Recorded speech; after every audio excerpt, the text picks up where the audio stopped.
انہوں نے اپنی 75% لیور جو ہے وہ اپنے والد صاحب کو ڈونیٹ کیا تاکہ ان کو ایک نئی زندگی مل سکے۔ مجھے کسی نے نہیں کہا کہ آپ یہ کریں وہ کریں، میں نے خود ہی جو اٹھایا ہے رسک یہ میں نے خود ہی اٹھایا کیونکہ میں موت سے نہیں ڈرتا، کیونکہ وہ مجھے لے ہی نہیں رہے تھے، کیونکہ میری ایج بھی اس ٹائم تک 16 سال تھی، اتنی جسامت بھی نہیں تھی کہ میں وہ آپریشن کی سٹ برداشت کر سکوں۔ یہ کیس جو ہوتے ہیں نا تقریباً جہاں تک میں نے دیکھا ہے 90% مثبت ہوتے ہیں۔ مجھے کسی سنتلات کی وزیر بننے کی ضرورت نہیں ہے، میں خود اپنی کہانی کا ایک بادشاہ کھڑا ہوں اس ٹائم۔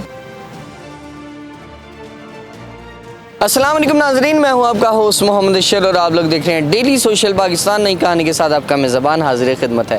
ناظرین میرے ساتھ احمد صفدر موجود ہیں۔ یہ وہ شخصیت ہیں جن کو اپنے والد صاحب پہ ناز ہے اور ان کے والد صاحب کو بھی ان پہ ناز ہے، کیونکہ یہ باعث فخر ہیں۔ انہوں نے جو کام کیا ہے مجھے نہیں لگتا کہ شاید کوئی بیٹا اتنی بڑی قربانی اور اپنی صحت کی قربانی دے سکتا ہے۔ ناظرین انہوں نے اپنی 75% لیور جو ہے وہ اپنے والد صاحب کو ڈونیٹ کیا تاکہ ان کو ایک نئی زندگی مل سکے اور وہ نئی زندگی میں خوشحال صحت یاب ہو کے زندگی کو گزار سکیں۔ آئیے چلتے ہیں احمد صفدر کی جانب کہ یہ کارنامہ انہوں نے کیسے سر انجام دیا، اتنا حوصلہ کیسے ان میں آیا اور ان کے والد صاحب کو کتنا پراؤڈ ہے، کتنا فخر ہے، لوگ ان پہ رشک کرتے ہیں۔ آئیے چلتے ہیں احمد صفدر کی جانب۔ السلام علیکم۔ وعلیکم السلام۔ احمد صفدر بھائی، سب سے پہلے تو یہ بتائیں کہ والد صاحب بیمار ہوتے ہیں، وہ لمحات، وہ مرحلہ کتنا مشکل تھا زندگی کا؟ دیکھیں جی، یہ جو کام ہوتا ہے اس میں نسلی لوگوں کی ضرورت پڑتی ہے، بد نسلوں کی ضرورت نہیں پڑتی جہاں تک میں سمجھتا ہوں،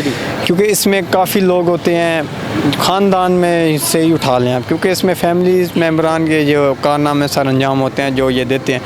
اب دیکھیں کہ والد صاحب بیمار ہوتے ہیں، اس میں وہ کہتے ہیں کہ لیور ٹرانسپلانٹ ہونا ہے، اس میں جس نے بھی لیور دینا وہ ہے وہ بھی فیملی خونی جس کو کہتے ہیں، خاندان کا کوئی بھی ہو، یعنی کہ سیم بلڈ کا ہو، سیم بلڈ کا اور ہو بھی خاندان کا، آؤٹ آف فیملی نہ ہو، ٹھیک ہے۔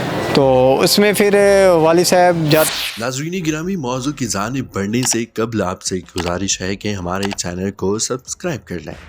والد صاحب سے ڈسکشن ہوئی تھی جب یہ ریکمینڈ ہوا کہ جی ان کو باقاعدہ لیور لگے گا اور 75% لیور جو ہے وہ ڈونیٹ کرانا پڑے گا، آپ کی کیا ڈسکشن ہوئی تھی والد صاحب سے؟ والد صاحب کیا کہہ رہے تھے؟ کس طرح ارینج کرو گے بیٹا احمد صفدر، کس طرح سارے معاملات کو چلاؤ گے؟ تو یہ کیا ڈسکشن چل رہی تھی اور آپ کو کتنا یقین تھا کہ میری والد صاحب جو ہے وہ ان کو نئی زندگی ملے گی؟ دیکھیں جی، جو بھی ہے سارا توقع ہوتا ہے انسان کا اللہ پہ، کیونکہ وہ بے نیاز ہے، وہ 1 منٹ میں جو چاہے وہ کر سکتا ہے، اس کے اختیار میں ہے۔ میرے ہاتھ میں کچھ نہیں ہے، نہ آپ کے ہاتھ میں کچھ ہے، لیکن ایک جو انسان کی کوشش ہوتی ہے وہ بندہ کرے، کیونکہ بعد میں دل میں یہ ارمان انسان کا نہیں ہوتا کہ یار یہ میں نے نہیں کیا تھا، اپنی طرف سے بندہ فل کوشش کرے، زور لگائے۔ کس طرح کی کوششیں چل رہی تھی تب؟ کوشش یہ تھی کہ دیکھیں جی، فیملیز میں کافی تھے جو کہتے ہیں کہ ہم دیں گے ہم دیں گے ہم دیں گے۔ آپ ایک دفعہ دیکھیں ڈاکٹرز تمہیں کیا کہتے ہیں، تو ڈاکٹرز نے کہا کہ بھئی اس کا ٹرانسپلانٹ ہی ہے، آپ لہٰذا ڈونر ارینج کریں۔ کتنے لوگوں سے آپ کی بات چیت چلی اس حوالے سے؟ اور کچھ لوگ معاوضہ بھی مانگتے ہیں، معاوضہ طلب کرتے ہیں، تو کتنا معاوضہ دینے کے لیے تیار تھے اس وقت آپ؟ سر پہلی چیز تو یہ ہے کہ ہم نے کسی سے کہا نہیں ہے، جس نے بھی کہنا تھا، کیونکہ ایسے ہم کسی پہ کہتے ہیں تو وہ آپ کو پتہ ہے خاندان میں وہ نیگیٹو کمنٹس دیتے ہیں بعد میں کہ آپ کو اپنی اولاد نہیں نظر تھی، آپ ہمارے پاس چل کے آئے ہیں۔ بس جس نے کہنا تھا، جس نے ہمیں بھی بھری تھی، وہ بھی اینڈ میں سائڈ پہ ہو گیا کہ یار آپ کسی کو معاوضہ آپ نے یہ آفر کروائی کہ جی اتنے لاکھ روپیہ لے لیں لیکن یہ جو لیور ہے یہ ڈونیٹ کر دیں آپ کی؟ نہیں سر، ہم یہ کام نہیں کیا ہم نے۔ کون لوگ تھے جنہوں نے آپ کو امادہ کیا کہ والد صاحب کو آپ ڈونیٹ کریں، یا خود ہی سے ذہن تھا؟ دیکھیں جی، شروع سے نا میں ہوں، یعنی کہ فیملی ممبروں سے میرا مائنڈ سائڈ پہ ہے، چاہے میرے فادر ہیں، جو میرے دل کو میرے دماغ کو اچھا لگتا ہے میں وہی کرتا ہوں۔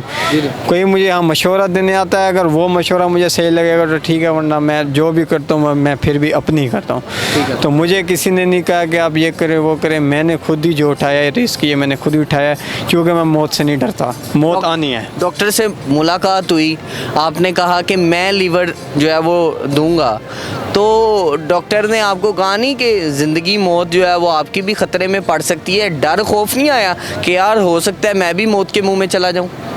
پہلی چیز یہ ہے کہ وہ مجھے لے ہی نہیں رہے تھے،